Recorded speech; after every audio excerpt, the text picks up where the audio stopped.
Very cool. So much more interesting. You know, when, oh gosh, maybe I shouldn't say this, but then we might work with a completely different partners such as TikTok. I've literally been a car parking attendant before. Oh my gosh, you're the CMO. But like, I'm just still a person. I'm still learning. He asked me a really interesting question. He was like, what is the best and worst thing about your job? Okay, so mine was Christmas themed as well, actually. So I was an elf. Stop. It's always a really scary question, isn't it? Who are you? Gosh. Yeah. Hi, I'm Lorna and I'm taking you behind the future. Welcome to another episode of Behind the Future. I'm Becky Sims, your host, and I have the amazing Alice with me today. Welcome back, Alice. Thank you. I'm so excited to be back. Tell us a bit about who you are.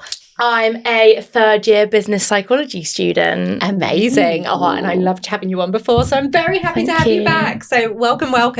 And then we have the wonderful Lorna joining us. Lorna, tell us who you are and what you do. It's always a really scary question, isn't it? Who are you? Gosh, Who am I? So I'm Lorna Blaydon.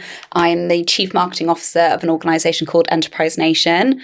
And essentially what we do in the company is we help people start and grow their own businesses. And I love speaking to young people. So Alice, I'm so pleased to have you here. And so I did just write down what you studied, business psychology. That's so fascinating. Yeah, no, it's really good. It's quite like a niche degree. But yeah, I absolutely love it. I love like about people and like kind of the behind the scenes of the business, because obviously the people are what make business. So Completely. Yeah, I love it so much. No, that's really cool. Very cool. So much more interesting. You know, when, oh gosh, maybe I shouldn't say this, when you hear people in there studying like Viking studies and you're like, sorry for anyone that's studying that. But no, that sounds brilliant. Yeah, no, it's a lot. I think as well, my degree is quite like applicable to loads of things, because obviously like there's business everywhere and there's people everywhere. So I see what I study in everyday life, which is what I love about it. I loved what you said as well, the fact that the people are the business. Like, exactly. You might even in a product-based business, it doesn't exist without the people. Like so many businesses are just, we're powered by humans. So actually the psychology side of understanding humans is critical. So true. Love so that. True. So you work at Enterprise Nation, Chief Marketing Officer. What's a Chief Marketing Officer? You know what? I was thinking about this the other day. It is literally just words. Letters, CMO. Enterprise Nation is fairly small. So like, you know, you can have the CMO of, say, Vodafone, for example, and, you know, it's a multinational business. We are a team of like 40 individuals. So let me just get that story straight. Because I don't know, but maybe that's something interesting. Like I do find it a little bit cringe, the title. And also I find it a little bit cringe because I'm still like doing the dirty grunge work. And, you know, I'd be interested to hear your take on this, because I feel like even you can have the title, but particularly when working for a small business, like I'm still, you know, putting up roller banners and I'm still, I don't know, I'm trying to think of an example here, scheduling, you know, Instagram posts or, you know, tidying the office. And I would never want to change that. Obviously, I do more interesting things as well, but I don't know. I don't know why I felt like I needed to say that, because I think CMO can sound so like, oh my gosh, you're the CMO. But like, I'm just still a person. I'm still learning every single day. I love that. But in terms of like the fun stuff that I do, so I love the company. I've been working inside the company since 2013. So that's like 12 years.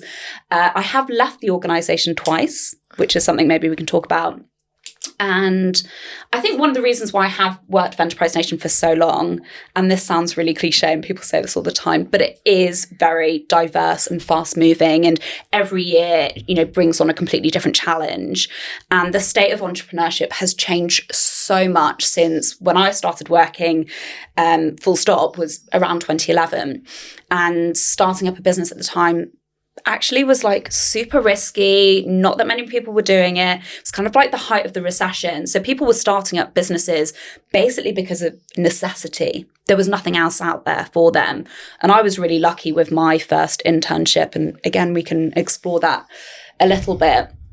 But I just love working with startups, and they could be, you know, people like you, Alice, who maybe come out of university and either struggle to get a job, don't want to get a traditional job, or it could be someone like you, Becky, as well, who is running a business and maybe needs some support when it comes to, I don't know, any sort of the many business challenges that entrepreneurs face, whether it's marketing, hiring, you know, the financial side.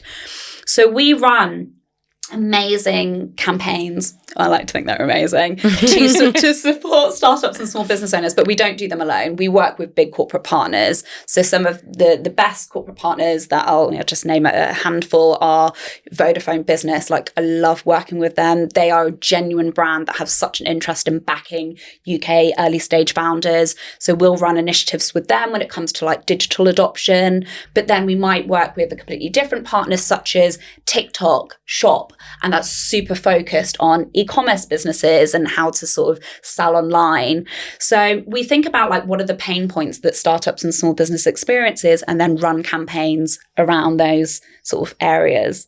I love that, because I feel like there's going to be different angles to today, because actually there's your story and how you get to becoming a CMO, but actually the Enterprise Nation story, some of our audience will be thinking, I'd like to start a business at some point. And actually it's a great introduction for them into who Enterprise Nation are. Yeah. And I love your feeling about your title. Do you know what? For so long, I didn't put a title on anything. Like when I started my business, like I was MD to begin with. I was like, I can't call myself an MD. Like, who am I to be an MD? It's that weird Do you feeling. think it's a female thing? I'm just curious about that. I think it is definitely more a female thing. I think guys might, but I think it's definitely probably we should leans own more. It. Yeah. We should own it, but also like, I don't feel like I need it. Yeah. We got to a point in our business where maybe we were about 12 people and we all had business cards, but none of them had job titles on. And we were at an event and someone was like, this is really confusing. Why aren't you doing it? And I was like, yeah, good point, actually. We should probably put some job titles on here. But I just felt really uncomfortable with it, because I was just like, who am I to say I'm the MD? Like, I was 22, 23 at the time. Oh, like, wow. That is amazing. And you just think like, what? How can I call myself that? But yeah, so I get your feeling. But you are an incredible CMO. Oh, and you shouldn't be excusing it that it's only a 40-person business. Like, yes, there's different scales, but doing incredible work. I think as well it's because, yes, I'm the CMO of Enterprise Nation, and I'm curious, Alice, to kind of get your take on this. But I'm also, maybe this sounds a bit icky, but I'm much more than that as well.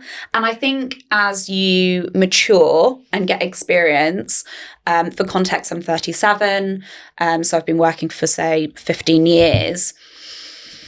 I feel like absolutely my title and my experience matters, but I think due to particular experiences that I've had, I'm also like, I really love downtime, and I love my friends, and I love my passion projects, which may not earn me any money. And I might not have a title for them, but they add like different layers to my character. So I think that's something that I do think comes with, experience and, dare I say, age, where, I don't know, I think when I started on my career, I was so focused on, like maybe what my title was. And I think that's got me into sort of tricky patches where I found it really difficult to disassociate myself with the job. And that's when you nodded then, so I'd love to go on. No, I was just going to say, I feel like what you're saying is that there's more to life than just your job, and like you need to have a really good work-life balance to be a whole person. I think it's really important, and I really struggle with that. And I have done a lot, and I'm really prone to burnout. And again, happy to talk on that topic because it's so important, and I'm really transparent about my particular experiences with that. But the more I've grown as a person, I'm like, you can still like love your job, but actually like I am the most creative and the best CMO when I've had a week in Ibiza. And I know you've been to Ibiza recently. Or I've just taken like half an hour out to go for a lunchtime walk with my dog. I think in my 20s, I was like, no, must hustle. Tied to the desk, got to keep working. Yeah. And almost kind of like, oh, she's on annual leave again. Now I'm just like, no. that is really where people thrive. So I'm so pleased that you understand that. Yeah, I think it's interesting because the time of life that I'm at now, like I'm about to graduate in June, and then I'm kind of like in the race to like, you know, get picked and stand out. And it's like, it's good to know that like it's important to have a balance, because we put so much pressure on ourselves to like join the race almost. And it's like, well, if you don't join it straight away, it doesn't mean it's the be all and end all. Like you can put time into other things that make you a better person rather than like a better worker. Absolutely. I've hired quite a bit at Enterprise Nation, and when you just mentioned about like standing out, I'll maybe share one example. So yeah, I've had people apply for many roles with us at Enterprise Nation, and the marketing departments, we're still smaller, like around sort of 10 people. And not only do we hire full-time staff, but, you know, we'll look at agencies, freelancers, interns, the whole mix. I had one girl apply for a digital marketing role. Actually, she applied for the digital marketing manager role, and her email was just so powerful. Like, it literally, thinking about it now, makes my hair stand up. It was so thoughtful, so considered. And I think we have to be wary, particularly, like, I'm a big advocate of AI. I'll say that again. I'm a big advocate of AI. But I do think it's really important when standing out is to think about your uniqueness. Yeah.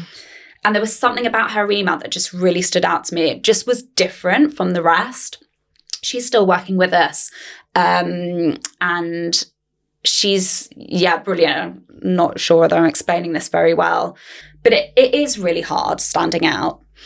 And I think, actually, don't be afraid of showing your personality and what you do outside of work as well. Like, what is it that you really enjoy doing? Yeah, definitely. I think as well, like, don't put too much pressure on yourself. Like, it is tough out there, and it's like you are competing with everyone else that's in the same boat as you. So it's like, if you don't get picked, it's not personal. Like, everyone's in the same kind of position. Well, and also to that standout email, you can get caught in the trap of, do you know what, I'm going to just send 10 applications a day and I'm literally just blasting them out, and therefore not putting the nice email in. Yes. Or you could go, do you know what, I'm going to really look at which companies suit me best. I'm going to look at what their values are. I'm going to check that they're a good match. And I'm going to really put my effort into a cover note. I'm going to record them a little 2-minute video saying, I really want this job. Or we've had... Actually, Ellen's been on the podcast, which if anyone wants to listen, Ellen in our team, go back to that episode. She got the job because she got an internship when we weren't looking for an intern. She just submitted this amazing portfolio. She'd designed it in our brand. She made it really stand out, and she just showed us she wanted the job. We gave her an internship, and then she's, 5 years later, she still works for us. Obviously not as an intern anymore. But there is some statistic around so many jobs aren't actually advertised. And I agree, like if someone, if you, Alice, sent me a note after this podcast today and said, look, these are my skills and, I can bring this to Enterprise Nation, I would 100% consider, like, please don't wait for a company to list a role. Yeah. Because we're always in need of help. I know, And sometimes you go, do you know what? This was just, it feels like a sign. This was the help I needed. Come chat to us. And sometimes it will be, no, actually, we haven't got anything. But actually, you've got more chance of standing out when there isn't an opportunity. And even if there isn't, for them to then say, we'll keep an eye out for a role for you and we'll get back in touch. Then actually, once there is an opportunity and the floodgates open and there's like 200 applications in, and like half of them they've never even done digital marketing before or whatever. And you're like, oh, this is really tricky. This, like, they haven't actually read the job or haven't put the cover note in. And then actually my fear is that you miss people because you're wading through so many. You just want the really good ones to come through. Completely. Agreed. So should we go back to the start? How did you get into marketing? Okay, so I'll maybe take just like a little bit more of a step back. So I was never the traditional sort of academic. Are you? I feel don't like you know. are academic. I feel like at uni I am, because it was my choice to be there. Whereas like, at school I'd found it more hard because I was like, oh, I have to do this. Whereas like uni, I'm like, I've chose my degree. Like I've chose to be here. I took a year out before I went, so like I avoid burnout. Like I did a whole year of like just doing me, and then so I'm like the year older. So I feel like now definitely, but before maybe not so much. That's so interesting. You know, the psychology of that as well, because you've chosen rather than being, well, everyone has to go to school. That's interesting. That is fascinating. I was a classic sort of B grade student. I did sociology, I did art, and I did business studies. So I always knew, and my parents were self-employed for the majority of my upbringing. So I always kind of had that in me to maybe a bit more open to risk and kind of creativity and business. But my school was like so focused on like the red brick kind of student. And I just wasn't that. And I actually think I was quite bitter about it because I knew that I was kind of pushed to the side a little bit.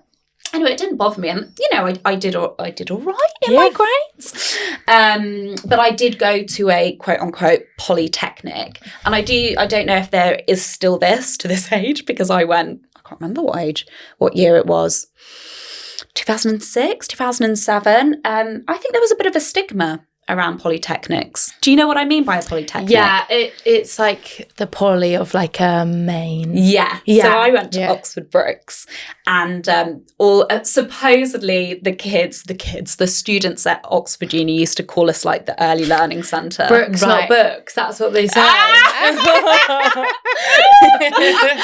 Lorna! That was like a dagger to her heart.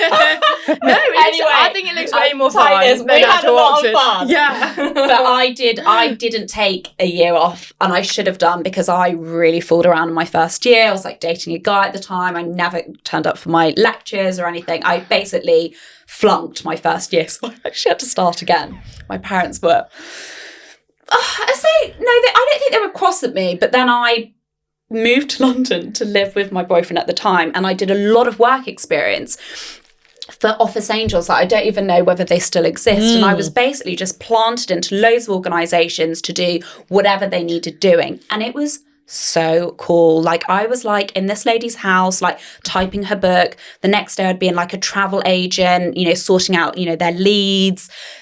And actually, I think that was so good for me to just be thrown in the deep end. Like one example was I was in like London Zoo taking calls from like angry customers because, I don't know, the pandas weren't weren't there. Who can be angry about the pandas? I know, because they weren't there. So that people would travel and there's certain animals that they wanted to see weren't there. And actually, like that really put me on my toes to just deal with lots of different environments and different people. And I just think I got like really thick skin for that sort of period of time. I then went back to university. I was like, right, ditch the boyfriend, like focus on the studies, which I kind of did. But actually I did, again, what we called a sandwich course. Do you know, again, what I mean? A placement, yes. Sorry if this is really dumb, me asking. No, they're just such weird terms, aren't they? No, it's good to us. Sandwich. And I took a year out and I worked for a CRM software company. No idea what CRM was. To be honest, I think even when I was doing it, I didn't really know what it was. But I loved it. I think I really excelled there. I think I'm just much more of a doer rather than a thinker. Yeah. I found the strategy side of things like so boring.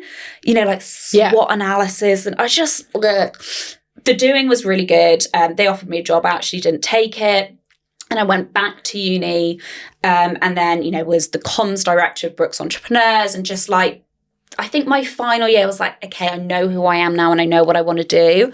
So I'm really answering your question in a very long-winded way here. It's good. This is good. And what was the degree? Sorry, it was marketing management and sociology. Perfect. And again, it's similar to you, Alice. Like, I think that blend is so good to learn about, like, the practical sort of marketing side, bearing in mind that social media didn't really exist. Yeah. So I'll touch on that because, again, I think there's so much emphasis on the studies, but again, just do take it with a pinch of salt because business changes so rapidly. But I guess the strategies still remain. But the sociology side, I just adored because it's all about culture and, you know, family makeups and yeah, psychology and market research. I really felt that blended really nicely with the marketing side. So in my final year of uni, I was in that same point that you just said, Alice, like, oh God, how am I going to stand out from the crowd? It was, 2011 and it was, there was a recession. There really weren't that many jobs around. And actually like traditional grad schemes just were not appealing to me at all. Like I didn't want to work for the PwC or whoever else. There was no alignment there for me. Like, I think I always knew I wanted to work in small business. So I sent an email to my best friend's half sister and asked her to speak at a Brooks Entrepreneurs event because I'd seen that she was part of this campaign called Startup Britain. I was like, oh, that looks really cool. So I sent her an email like, hi, Emma, would you come speak at this event? And I can't remember the exact phrasing. I'd love to find the email chain. And she basically said, no. Thanks. But, would you like an internship at Startup Britain? And I was just like, yeah, absolutely. I'll take it. And, it was probably like, I was paid for it, but it was like absolute pennies. But the experience and the challenge and the variety and the connections that I got from that internship was just invaluable. And I'm really lucky that I was able to make it work. Like I think I stayed with a relative in London at the time. And I think that's a really interesting topic, kind of access to opportunities. Like for me, I used my network to get that particular door to be opened for me. And I know that's not possible for everybody. Can I ask you a question, Alice? Yeah. Like, do you feel like you will approach your network or yes? Definitely. I already use my network like every single day. I'm a LinkedIn warrior. Like I like everyone's posts. I'm quite lucky that I went to a school that had like a big network and also where I live at home, it's a town, but it's very like local, like everyone knows each other, everyone talks to each other. So I've actually had a fair few opportunities just from literally reaching out to people I know and then people referring me to people they know. And absolutely. I always want to build and use my network all the time. Oh, that's fantastic. I mean, LinkedIn. She's a good egg. That is incredible. Well, do connect with me on LinkedIn afterwards. I already have. Well, let's hope Lorna didn't say no. I hope you accept no regrets. I absolutely will. LinkedIn didn't exist when I was at uni. So, we had to do it in such like kind of traditional kind of manners. But I love what you just said then about like neighborhood. You can pick up a job or, an opportunity in the most unlikely of places. Yeah. So that's really cool that you've got that confidence to do that. Yeah, no, I'm lucky. Like I've literally done, I told you last time, like I've done the most randomest jobs under the sun. Like you name it, like I've done it. And it will literally just be like a friend of a friend, like, oh, I've got like this random work for like a week. Do you want to do it? I'm like, sure, like just say yes to everything, even if it's like not even relevant to your career. It's fun. Like it's good to meet people. It's good to try new things. Like I've done honestly the most randomest things, but I'm like, go on, you say your most random and I'll say mine and then I've you got say mine as well. Go on then. I think my most random, I literally have been a car parking attendant before. Fantastic. Yeah, I actually had so much fun. I got hot chocolate on tap the whole time. Love that. Like I was like, this is so fun. Got your steps in as well, I'm sure. Literally in little high-vis jacket. I was like, okay. And also there's some power that comes with a high-vis. Yeah, I was like, this way. And then they want to go the other way and you're like, no, you have to go this way. You gotta turn around. Like, I'm in the high-vis. Yeah. Okay, Lorna, yours?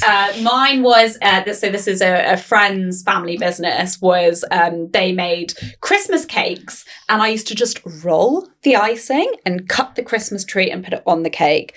And just again. Ooh. I'm sure that whole process is automated now. And I think, I loved it because I was working at it with friends as well, which I think is, and I've always felt really lucky even now. Like I work with people who are really close friends and that's really important to me. But also like I learned about, like the manufacturing side and the marketing side and actually the pros and cons of running a business with a family. So even though with your, I will come to yours because I'm excited to hear what yours is. You know, the car parking experience, you probably learned how to deal with tricky customers, or how to navigate, I don't know, mud, whatever, all weather conditions. Definitely love that. Just a quick note from me. We'd love you to hit the subscribe button. This helps us more than you might realise when it comes to growing this podcast, ensuring we can bring you the best guests possible. Thank you. Back to the episode. Okay, so mine was Christmas themed as well, actually. So I was an elf.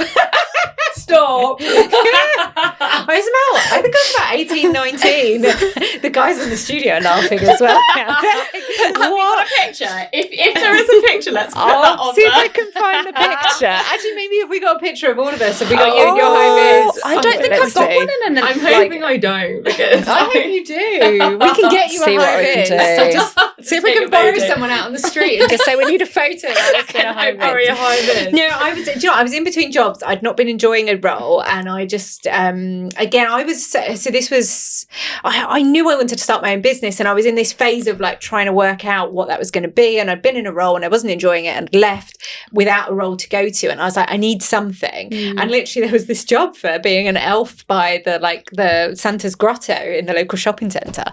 And I was like, that sounds fun. And then I can go again in January and look for something. And I was like, that's better than sitting at home miserable. Because also trying to find a job just before Christmas, no one's looking properly at that point. It's kind of more a January thing. So I loved it. I got my elf outfit. It was outside though. So wow, did I have to put the layers on? It was blooming cold. All the tights. Honestly, so many layers of tights. If you go and see an elf that's outside, like ask them how many layers of tights they've got. There'll be a lot. But it was brilliant getting to meet the kids, getting to make sure Santa was all right. That sounds so fun. I really enjoyed it. I had so much fun. And also, what a way to get into the Christmas spirit. Yeah. Oh, completely. Like, I had 3 weeks of just Christmas. And that's being like my part dream. of it. Yeah. Like, I loved it. So yeah, randomest job. I love that. And so feel good. Yeah, but also learning from it, because you still get people that like grumpy. I was booked at 4:15 and I'm still queuing, and it's like, just calm down, because also your child's now getting annoyed. Like, it's okay. Like, it's Christmas cheer. Absolutely. Like, Father Christmas is seeing other people at the moment. Like, but so you suddenly have that. You're like, whoa, who knew that people could get moody about Christmas? But they can. I know. They can get moody about pandas. They can get moody about Christmas. Yeah. Communication, parking, and like dealing with people. So I was at this conference last week in Amsterdam, and I just, funnily enough, just was doing a bit of co-working in the event space, and this guy sat next to me, and funnily enough, he lives like 5 minutes kind of down where I live in Brighton. And he asked me a really interesting question. He was like, what is the best and worst thing about your job? And I was like, oh God, I need to think about that. And he said, my favourite thing is people, my worst thing is people. And I've said that before. Have you? Yeah. Say why. Well, because I think like they give you your best days and your worst days, like watching someone grow and helping them through their career and seeing them. Like, if I think of Ellen, for example, that joined us as this intern that we didn't even have an internship for, and seeing how she's thrived over the last 5 years. And like, I've got so many examples of people like that in the business, some of them in this room as well. Watching them grow is amazing. But then also people go and do silly things sometimes, and people lead you to having to part company with them because it hasn't worked out, and you're like, oh, why did that happen? Or it's really like, hard. and it's really hard because no one ever goes into a working relationship wanting it to fail. No, never. But sometimes it does fail. But then also, this story, so there was someone that worked for us that we had to part company for, and actually recently that person put a post out on, like, it was like National Boss Day, and called me out as one of the best bosses he's ever worked for. And I was like, well, that just shows that you can also do things in a really human way. Like, actually it just hadn't worked out on both sides from a probationary point of view, but most people would walk away from that going, oh, that blooming company. That is so but wonderful. actually to go, do you know what, no, that's right, it wasn't right for either of us, means that we handled it well. And like Laura, who was his direct line manager, handled it brilliantly as well, and just lovely. So but people can make it tricky sometimes. Yeah. And customers, like sometimes customers can do something that you're like, oh, why? Or like you end up with a team member crying because the customer's upset them and you're like, why has this all happened? So yeah, they can give you your absolute best days, but they can give you your worst days as well. Yeah, I can agree more. And I think what's so important, and it's really hard to remember this when you're stressed, you're busy, you're time poor, but like your customers, your colleagues, whoever stakeholder it is, like they also have lives outside of the 9 to 5. And quite often that is why they are tired or they've, made a bit of a hiccup. It's not just because they're not good at their job. Exactly. Or they're not, a happy customer, but there's external circumstances. And I think it takes a lot to digest that and be able to sort of navigate. It's all about psychology. And what is that book, How to Win Friends and Influence People? I actually haven't read it, but there are many other books that I have read to learn how to be a manager, because I haven't had any traditional training at all. I've just learned on the job, and I'm not perfect at all. And I mean, it sounds like I need to have a training session with you. Well, no, but I suppose you just learn though. But do you know, when we first met, probably a year or so ago, we had that video call, and when you just get a vibe about someone, you're like, oh, you're brilliant. And I feel like get that vibe as well. Yeah, we both had that conversation. Us three. This is beautiful. But you just get it sometimes, don't you? But you lead with your heart. You're empathetic. You also get that people are more than just the sum of what they need to do in a day at work, kind of thing. So it's so important, isn't it? It's but don't get me wrong, like I have my grizzly days where I can I wear my heart on my sleeve. And I think something that I'm again so lucky to have had with my career is I'm the same person in and out of work. Like if I had to switch into like Lorna work mode versus Lorna kind of home mode, I think I don't know, like it just would feel like I'm leading like a different life. But I'm very much kind of what is it? What you get is what you see. Is what you get. Yeah, and for me, I don't know, like I just like that, and no matter what I do in the future, like that's absolutely a must for me. But yeah, I've definitely had days. I actually had a day last week where I was probably a bit emotional on a call, it brought emotion to the call where I was a bit angry about something, and I was just like why? And yeah, I'd have to ask my team whether they like that or dislike it. I don't know. But it's testament to who you are and to Enterprise Nation to be somewhere where you can be your whole self, because there are lots of companies out there where they do expect you to there are walk through the door and turn into work mode, and then you can turn into home mode when you walk back out again. And it's really sad. So again, but for some people maybe that's also what they want. That's part of their kind of, no, we go to work and then I come out. And so I guess I say it's sad because that's not what I would want. We're all different. But yeah, it's different people, isn't it? But actually for someone that wears their heart on their sleeve, they want to be able to wear that, like, I can't put it back in, it's on my sleeve, it's here. So. I think it's nice as well because it shows that you're genuine and that you actually care about what you're doing. Because if you don't feel emotion towards it, it's like, if you can switch off, are you really in it? You know what I mean? I actually think that's why I get frustrated, because I'm like, why doesn't someone care to the extent that I do? Yeah. And then sometimes I just have to remind myself, like, we're not saving lives here. No. It's not that serious. It's really not that serious. Like, am I going to care about this issue like next week or the week after or in 5 years' time? If it's a no, just... let's move on. Move on. In the time, it is hard though, especially when, like, if you've put so much work in and other people aren't, it's like, oh, why don't you treat it the same way I do? But then I think that's just part of life as well, isn't it? Like, just in general. It's the same with, relationships, whether it's family, partners, it's all very similar. Yeah, it's all relationships with humans. So you get this internship at Startup Britain. Yes. What happens then? Oh my goodness. So it was my first proper job. And so there were 8 entrepreneurs that set up this campaign called Startup Britain. And it was really like high profile at the time. Like, it was in the press. It was getting a lot of backlash because government was backing it. And there were all of these other campaigns launching across the world. So Startup America, Startup Portugal, etc. So it felt like part of this national movement. And I was there in like these really high profile meetings. I was in and out of number 10 occasionally. I was just like, what is going on? But I do feel so privileged that Emma, my boss, my mentor, my friend, kind of gave me that opportunity. And never once was she like, gave me the impression that I wasn't capable. She really just had so much confidence in me. And I think it's so important to find that person or people or company that really is your cheerleader. And in terms of like what we did, it was, you know, it's just mad thinking back on it. It almost feels like a bit of a dream. So we did this like double-decker bus tour, which again might seem quite generic now, but at the time it was so novel.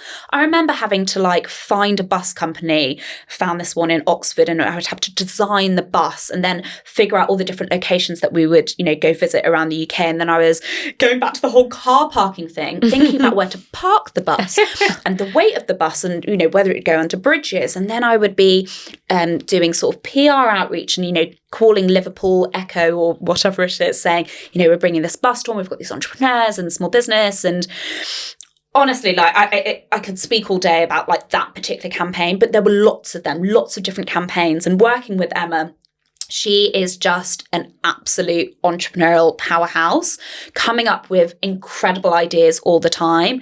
And she's just like execution. And I loved that. Like, it just felt like the adrenaline was just there every day. I would say that I definitely had periods where I was like, God, I feel like I'm going to like hit a wall soon.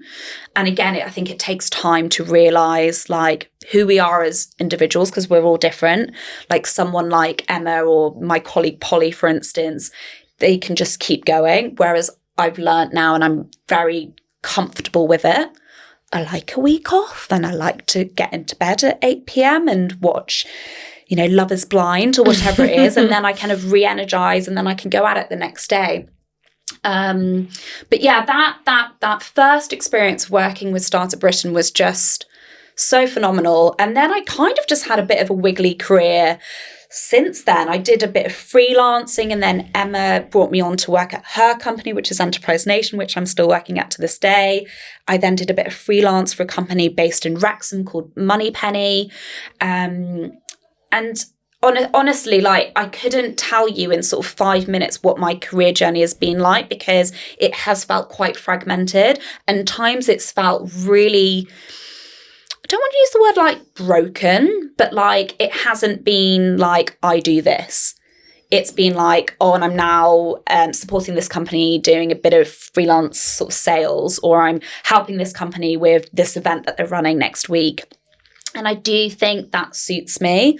I don't know, like, have you heard of human design? No. So it's a little bit like astrology, and I don't want this to go down to sort of too woo-woo route, because I know this is a hardcore business podcast, but like basically the essence is like finding out like who you really are and kind of your unique traits and skills and wants and wishes. And I think sometimes we are forced down a particular route because maybe societal expectations, what our parents want, our upbringing. But I think, again, the more you experiment, and, you know, like it seems like you already are, is the more you can understand like what you like, what you don't like, what you're good at, what you're not good at. And it's okay to not be good at something, and it's okay not to like something. But I believe that I like, to a degree, freedom. You know, like today, I haven't had to tell anyone necessarily that I'm here doing this podcast. I kind of like that independence. I know that it's good for me. I know that it's good for the company. Maybe that's because of the position that I'm at. But I like that, you know, now I'm like, do I go back to the office, or maybe I just go and work in a cafe? I might go and see a partner later this afternoon. I really like that sort of that dynamic style of working. So I think I would be terrible working for, you know, a sort of very traditional sort of corporate job. But I don't know, maybe they're all changing now, and actually they are more accepting of these sort of more fluid ways of working. Do you know? Yeah, I don't know. But it is funny because sometimes I'll invite someone on the podcast and they're like, oh, I need to go and check with my manager. And I'm like, oh, I suppose, yeah, you do. Like, but also, I don't know, like, if my team were going, they wouldn't check. Well, I don't know. I suppose some of our delivery team that are maybe more tracking their time against projects, etc., they might check. Yes. But I don't know. Yeah, like I wouldn't need them to check. I'd be like, yeah, go for it. Go, like, especially like our team would know this. If it's helping the next generation, like go do it. Like, how are they going to get started if we're not helping? And everybody has a story to share on that. So true. Yeah. Oh, we love your journey. So, and that's so interesting because when you first mentioned Emma's name, I was like, oh, is that Emma? Yeah. Because she's now left. I could get a bit emotional speaking about Emma. She has left Enterprise Nation. She sold the business a couple of years ago, and I was with her throughout that journey, which again is a whole podcast in itself. And she then left the business earlier this year, and it really shook me a lot, because I think I got to the point where I was kind of like, can I do this without her? And I would share a piece of advice to the next generation is to try not to bolt yourself too tightly with a company or a person, because things do change. And I think it's important to diversify. But mentally, I kind of wrongly thought for a period of time, like I kind of can't do this without her, because she's given me so many opportunities. She's always been my biggest champion. And she left the business, and I was kind of a bit like, well, can I do this? Do I want to do this? And I did stay on, and it wasn't easy. And I don't really care if this does air and the current team watch or listen, but I did look at other roles, and I did think, I'm going to start my own venture. And to be honest, and that still stands to today, there's no kind of certainty for anyone in terms of like what they do or don't do when it comes to career. So I think we always have to be open-minded that there are always other opportunities out there for people, and that's why we have to look after our team so well, because we're a fairly small team of sort of 30, 40 people. And the way that we've shaped the business is we need every single one of those people, and they are brilliant. Like, I feel so lucky with the team shape, particularly thinking about the marketing departments, like so privileged. And sorry, coming back to why I'm sort of still at Enterprise Nation, I actually think that the team is one of the core reasons, is because I love working with my colleagues. It doesn't always feel like work. So there's that aspect. And also because I love what we do and our mission and our ethos. And because I started working with Emma in such an early day, this is 2013, I moved on to the Enterprise Nation brand. And traditionally, I was doing more kind of like event production, maybe a little bit of business development. Then as the business grew, I started working on the campaigns, and I worked with Meta on this She Means Business program. And we were training women on, confidence and social media training. And now I'm in this CMO role, which is just like everything in between, from SEO, PPC, brand, partnerships, events, like you name it, like it's all kind of under my umbrella. And I think I felt this kind of like pull of my loyalty to Emma and do I leave too? But actually, like, I do really love the company, and I feel like I'm kind of a part of it. But like, who knows? But I guess my biggest tip would be, from my own personal experience, is to try and diversify a little bit. And yes, you can be so dedicated to your job, but it's also really okay to have other passion projects and other networks and other communities that you're a part of. So for me, just as an example, like some of the communities that I'm a part of is Rebel Book Club. Like, I love nonfiction books, and like that's a super cool community, like really like-minded individuals. I've recently been on an AI course, again, like nothing to do with the company, something that I personally invested in. I set up my own community in outside of Brighton called She Shoreham. That's because I just ended up in this little town outside of Brighton, and I was like, I don't know anyone, and kind of just felt this urge to connect again with like-minded people. And I don't know what else I'm kind of a part of, but I like that that tapestry and that kind of that differentiation, because again, if you're so reliant on someone like I was with Emma, and that for whatever reason comes to an end, like I think it can really hurt people, and it definitely hurt me. And, you know, who knows, I'd love to work with Emma again in the future, but right now, yeah, I'm just like focused on what I'm doing and learning more about myself as a person rather than thinking like me and Emma, if that makes sense. Yeah, no, it really does. And I think you touched on a really interesting point there of no one's likely to stay anywhere forever. Like, it was her business and she was able to sell it, and then she stayed on for a bit longer and then move on. But no, back at the beginning, you would never have thought of Enterprise Nation without Emma. No. So anyone can move on. And actually, like, we really encourage people to talk about that.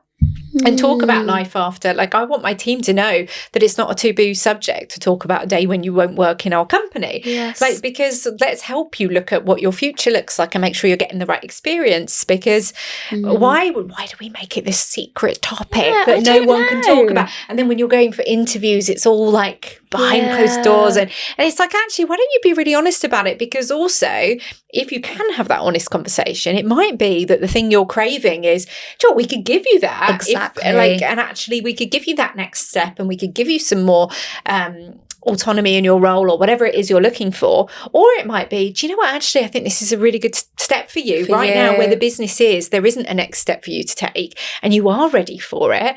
How can we help you? And also we can now start looking at, is someone going to promote into your role, or can we look for someone else? And it's not a case of now we're going to push you out the door. It's like that might take time, but you can be adult about it and have a conversation. So Absolutely. It's like, I would love to know if there was someone in my team who was looking at other roles right now. And again, not because there would be any judgment from me. It would be like, how can I help you? Yeah. Whether it is getting that role or to help, as exactly you said, how can I help you get that thing that you're craving within Enterprise Nation? Yeah, because actually you talk to everyone when you're looking for a new job. You talk to your partner, your family, your friends, but actually the people that are probably most helpful to you to talk to are your colleagues, because they might also tell you things that you haven't realised or don't have the confidence in of, you're so good at this, you should go for this role. But if you keep it all secret from them, then they can't help you. So I'm such an advocate for changing that about the world of business and getting people to go,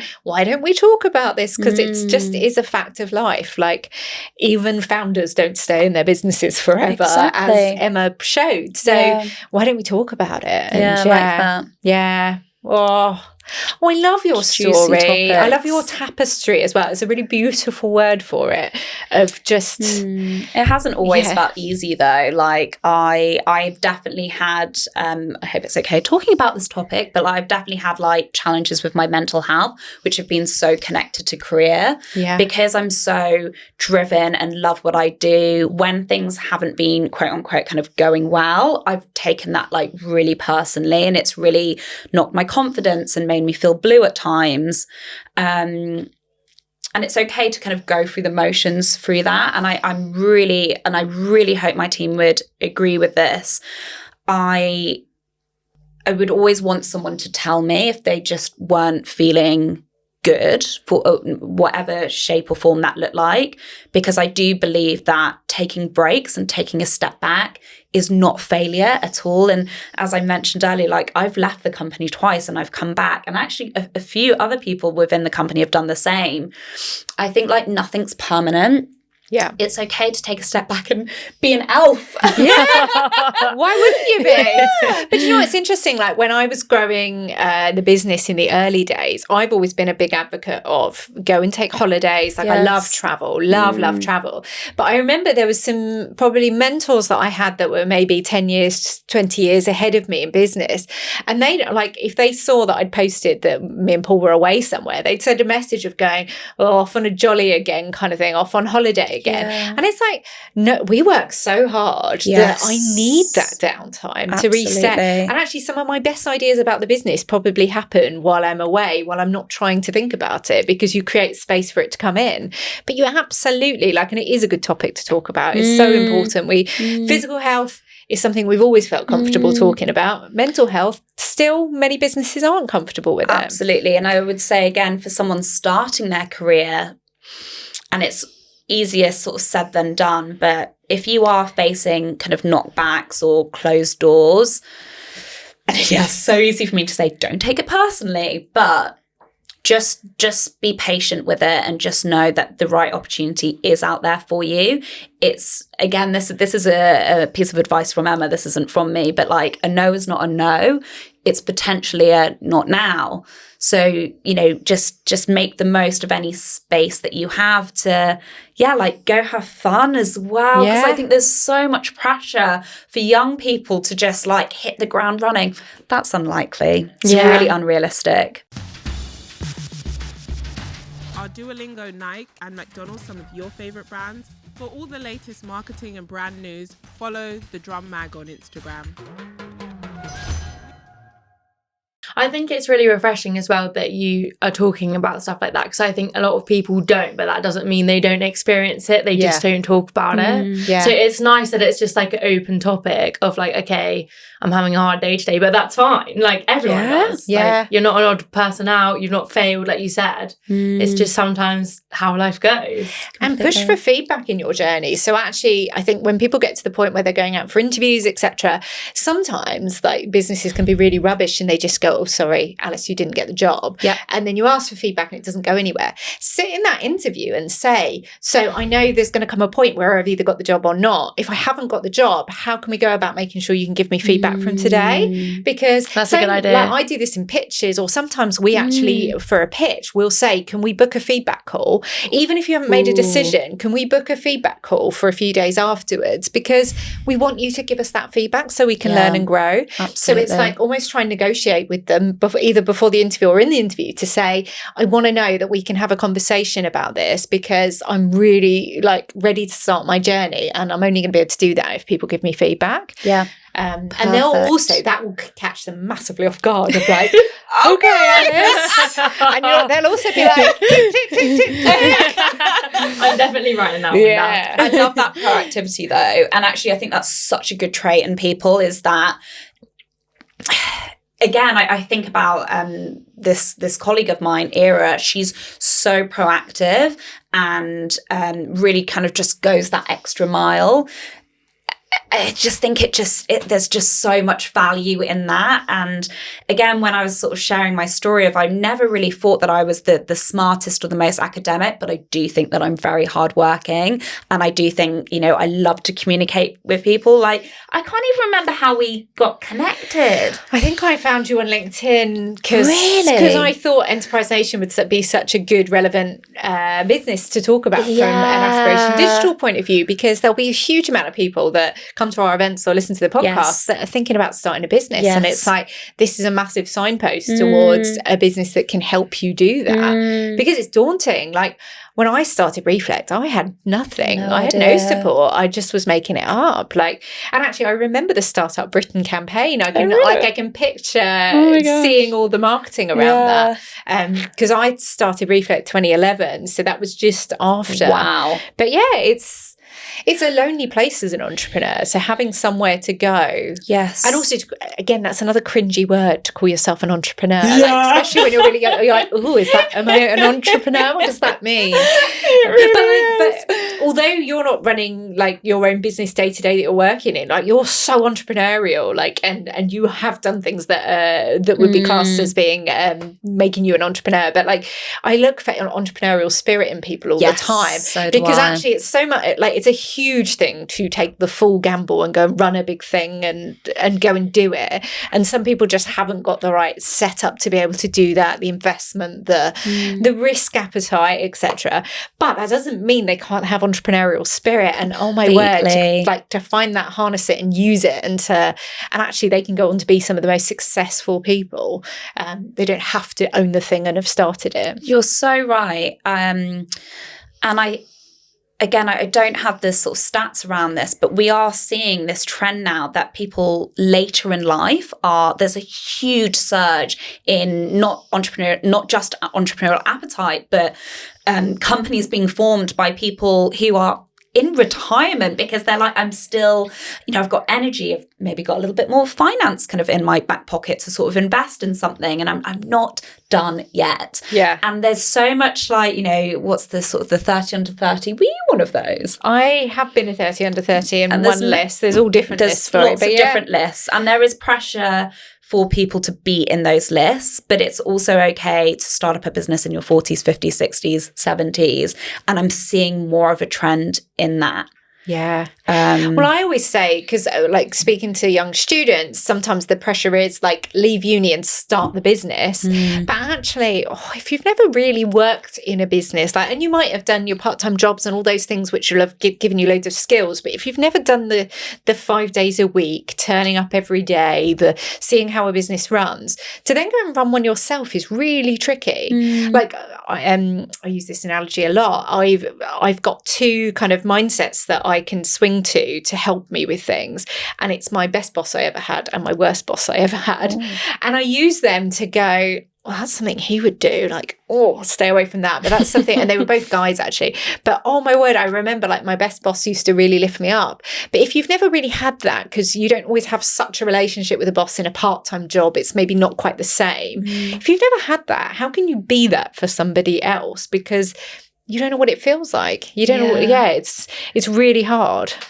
I'm curious to know, Alice, like, do you have any entrepreneurial ambition?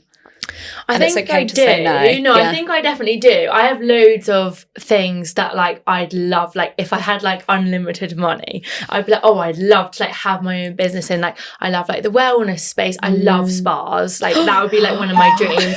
Or like, you know, like a David Lloyd's vibe where it's like a retreat and like you can just go and like work out and do yoga and like go to that would be like one of my dreams. We should have filmed this in a spa. Oh my God. Next time. We'll do like the spa away day version. So good. But I think also on a smaller scale, it's been interesting. Like I've done a fair bit of work experience. I've done an internship. Like I've started to build up like my own skill set, even though I'm still at uni. And like I've seen that people can make money like from doing social media and content for other people. Yes. And I'm like, well, if they're starting their own business, making money out of doing that, then why can't I? Like, I know how to do it. It's so achievable. So like, even, I mean, I've just got a new job on the side of uni and it's using that skill set again. And it's like, the more I can just build on it, who knows if I'm going to be in a patch where I have a bit of free time or like, you know, need a bit of extra money. If you've got that skill set and you want to kind of turn it into a small business, then why not? Some of the best businesses are those accidental businesses. You're like, I'm actually running a business now. I didn't quite realise. I need to employ someone or outsource. Literally. And you're learning, like how to raise an invoice and all those skills really, really matter. Yeah. I think it's so exciting, this kind of phase that we're in now. And the barriers to entry to entrepreneurship have never been lower. Again, when I was at university, like, you know, TikTok, Instagram didn't exist. The sort of the job opportunities that were available to me was go and work in Topshop or, you know, whatever, pour drinks in your local bar. Whereas now, like, you could do translation, you know, there's social media, as you've just mentioned, there's so many opportunities, and sometimes that might cause a bit of a barrier because there's so much availability out there, and kind of knowing where to sort of narrow your focus. I don't really know where I was leading with that. No, but it's true though, isn't it? It's choice overload of like there's too much option out there. I also think if you look for it, like I think people sometimes think like, I'm a student, so I can only focus on my degree. But it's like if you just keep an ear out, an eye out, the things you can find are like just amazing. Like I literally had a seminar last week and like one of the girls was like, there's literally no work around here. And I'm thinking, I've worked the whole time I've been here. Yeah, there's tons. I was like, I've just got a new job. And she was like, really? And I'm like, yeah, like you need to sign up. Like my uni literally has this thing called the Job Shop where they literally post jobs on it like every week. We have this though at Enterprise Nation. Like I have this guilty habit of whenever I'm, you know, maybe speaking at an event or something, I'm like, you know, who's heard of Enterprise Nation? And it always makes me sad because maybe, and it is great, like maybe half the room put the hand up and I'm like, like why don't the rest of you know about this? But when you know something, you know it. Yeah. If you don't know, you don't know. And I think because we work in this sort of industry, you know, knowing about business support communities, or, you know, I just mentioned a sort of couple. So another community that I'm involved in is Upworld, and that's a great community for marketeers. But sorry, where am I going? I've like lost my train of thought. I obviously work in sort of small business support. So I think certain things are quite obvious.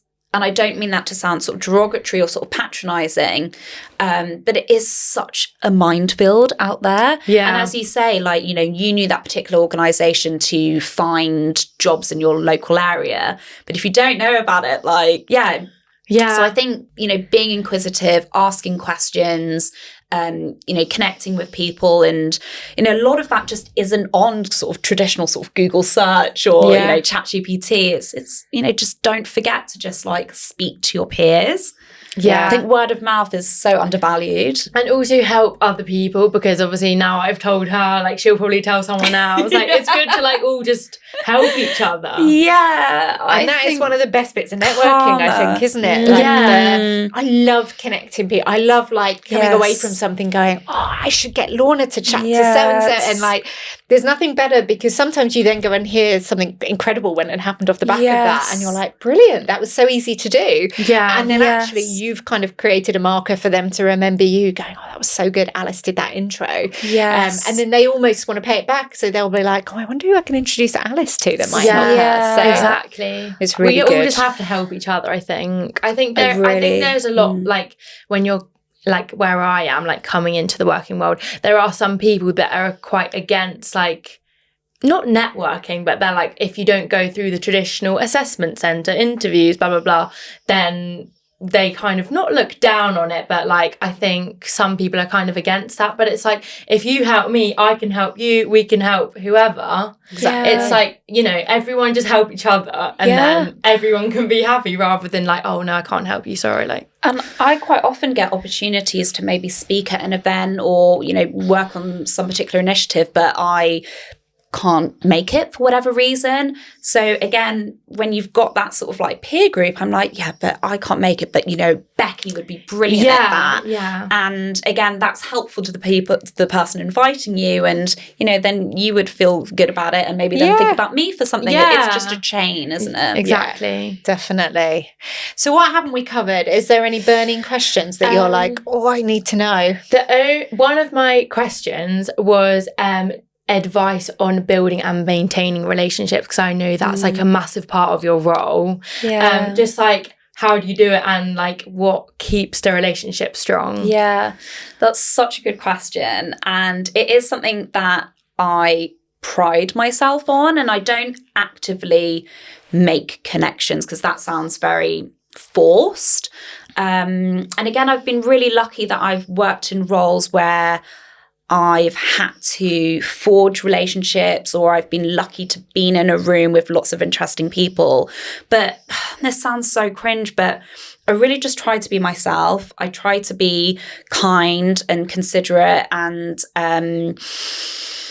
just always think the best in people. And I'm at this kind of phase now where, you know, we sorry, just scrap that out. I don't really know where I was going with that. I think kind of over the years, is breadcrumbing a really like weird phrase? No, I think I know what you mean by it. Like, I feel like I've kind of like dropped it's like Hansel and Gretel, isn't it? A trail of kind of breadcrumbs over the last 10, 15 years. And at the time, it maybe didn't feel like something of importance. But I think if you leave a good lasting impression of someone, you can return to that person in sort of 5 or 10 years' time and not be afraid to knock on their door if you left a good impression. And, you know, there are still people that I met, you know, right at the start of my career that I have no hesitation to, you know, drop them a line on LinkedIn or whatever it might be, or see them in the street and be like, oh my God, hi. And that does happen. Like, I was in Camden the other day and I bumped into the guys that started Zero Waste Club. It's now kind of moved in, they've sort of transformed the business into Go Me Design, and they're now in Brighton, which is where I live. And we just had this time where we were like, oh, like, you know, the memes were so cool, and, you know, what you did for us has helped us get there. And now I've been into their warehouse in Brighton, and you just never know where people are going to end up as well. So like, always just leave a good taste in people's mouth, because you never know like how that connection can be of use to you, or you know, likewise, it's all reciprocal, isn't it? I love that. I also, one of the things that I've noticed recently is if you connect with someone on LinkedIn, making sure that you put, it was so lovely to meet you on the podcast we hosted, or I mean, you're less likely to forget that was you and Lorna. But sometimes if there's someone you've just met at an event, so like the event you were at last week, if you're like, it was lovely to meet at the Storyblock conference, then at least in 3 years' time, if they pop up and you're like, oh, I want to connect with this person again, you actually know why. Because if you just sent that plain kind of a look to connect with you isn't very inspiring anyway, but two, it really helps you out, because actually over the years you meet so many people that sometimes you're like, and my brain isn't very good for that, I'm like, how do I know that person? So actually I've made a real practice of making sure I make that message remind me why I know this person, so that in future when I come back to it, good tip. And then also, personal touch as well. And then it's much nicer when you do 2 years later want to know, we were in Amsterdam together, I was thinking about you the other day and I want to ask X, Y, and Z or whatever it is. But my mum shares with me loads of sort of tips and sort of tricks, whether I ask for it or not. Mums are like that, aren't they? But when, she was a sort of high-flying career woman, and again, LinkedIn didn't exist in those days, but she always used to say that if she spoke to a client or whoever it was on the phone, if they mentioned their child's birthday or their husband's name, she would just take a note of it. So next time in conversation, in a non-sort of like, sort of slimy way, she would be like, in a personal way, like, how's your daughter, Alice? Do you know what I mean? And I think that's really nice, and it makes a real difference when you've got two choices in front of you. Shall I go with this person or that person? The person that could have really remembered something about you, you're most likely to go with them. Definitely. And I have to write all of that down, because otherwise it goes like, it's like a sieve up here. So you've got to find somewhere to put it to make sure you've got it. But but how lovely is that though, when people remember things and doing nice things for people. And sometimes a nice thing is just to say, oh, I was thinking of you because of this. And just showing that you've listened is lovely. Is there anything, Lorna, you've not told us that you're like, oh, the next generation must hear this while I'm here? There's a lot. I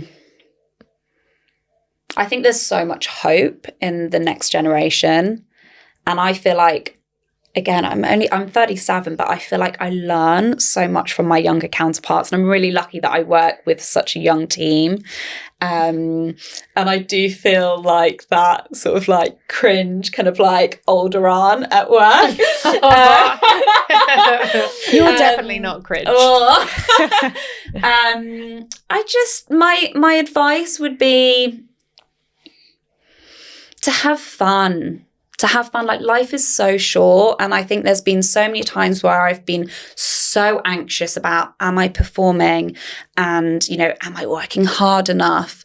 And actually, I think for me, like, the times where I've really thrived is when I've just let go a little bit, and I've not been afraid to take a step back and gone on that sort of like long weekend trip where I've then just had this genius idea, or I've met someone in the most unlikely of places. So I think, my sort of advice would be, I think you've clearly got loads going for you. Like, I've loved your questions, your preparation, you're really professional, and I'd love to stay in touch with you, Alice. Definitely. But I would just say, just have fun. Thank you. I can see something happening here at some point. Spa. Definitely that. When I open my spa, you can come. Well, you're going to need Enterprise Nation to help you understand all Absolutely. that kind of things for setting up the business. Absolutely. And if you need some marketing help, you know where to come. Perfect. So, let's build a business. And it started here on the podcast. I've got some connections in spas as well. I can. Oh my gosh, don't excite me like that. I haven't even graduated really yet. Cool. Oh dear, this has been so much fun. This has been so fun. It really has. We could carry on forever. But I know the team will be like, no, you're meant to have stopped by now. But but we could have carried on forever. Thank you so much, Lorna. Thank you for sharing so openly, and just such a beautiful journey you've been on. And I think there's so many little moments in there that people can take a lot from. So just thank you so much. You are wonderful, and everything you do and Enterprise Nation does is incredible. So thank you.